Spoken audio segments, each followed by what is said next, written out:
আমরা রাজপথ ছেড়ে পড়ার টেবিলে যাব না। আমার পেটে লাত্তি দিয়ে লাভটা কি, আমরা কে করতে খামু।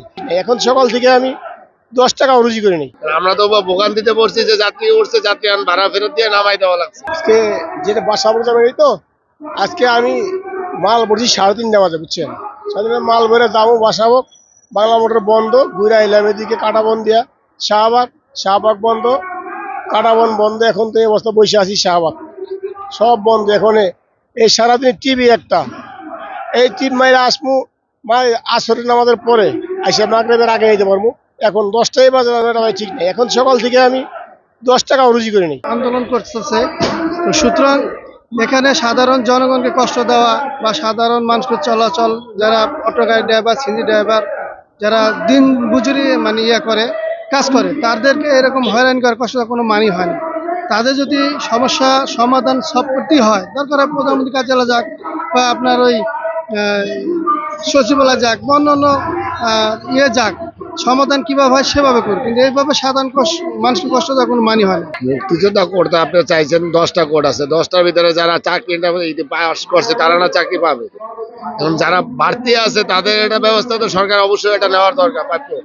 আমরা তো ভোগান্তিতে পড়ছি যে যাত্রী উঠছে, যাত্রী ভাড়া ফেরত দিয়ে নামাই দেওয়া লাগছে। আমরা কোথায় যাবো? আমরা তো 3 ঘন্টা 3.5 ঘন্টা এই জায়গায় আমি বসে রয়েছি। হরতাল যাই করুক, প্রধানমন্ত্রী কার্যালয় অফিসে যাক, ওনার বাসায় যাক, ওনার বাসা আটক করুক, বড় বড় মন্ত্রী মিনিস্টার বাসায় গিয়ে আটক করুক। এই রাস্তাঘাটে আমাকে সমস্যা, রিস্কাল সমস্যা, সিএনজি চালাতে পারি না। আমার পেটে লাত্তি দিয়ে লাভটা কি, আমরা কে করতে খামু। নগদের কাছে সব গ্রাহকই প্রিয়, তাই তো সারা দেশে ক্যাশ আউট চার্জ সবচেয়ে কম।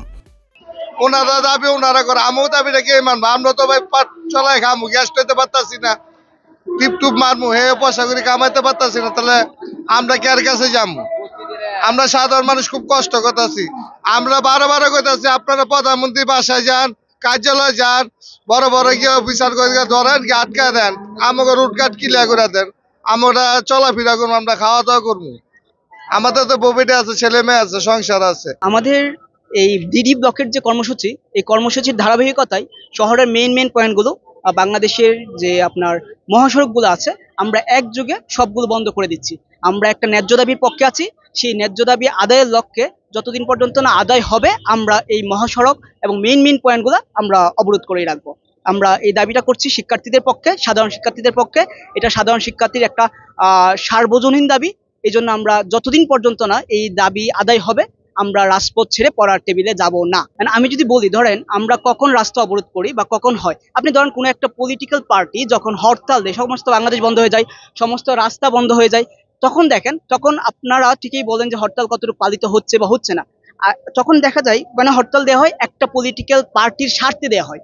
আমরা আজকে অবরোধ করেছি এই জন্যই যে সারা বাংলাদেশের যে ছাত্র সমাজ আছে, যারা এই যে সারাদিন লাইব্রেরিতে পড়ে থেকে যে জীবনের একটা অনিশ্চিত ভবিষ্যৎকে জন্য যে পরিশ্রম করে যায়, সেই কারণে যে বৈষম্য আছে, সেই বৈষম্য নিরসনের বিপক্ষে এই সাধারণ মানুষকে সার্বিক যে বন্ধ করা, সারা বাংলাদেশ প্যাক করা বা ব্লক করা, এই কর্মসূচি আমরা দিয়েছি।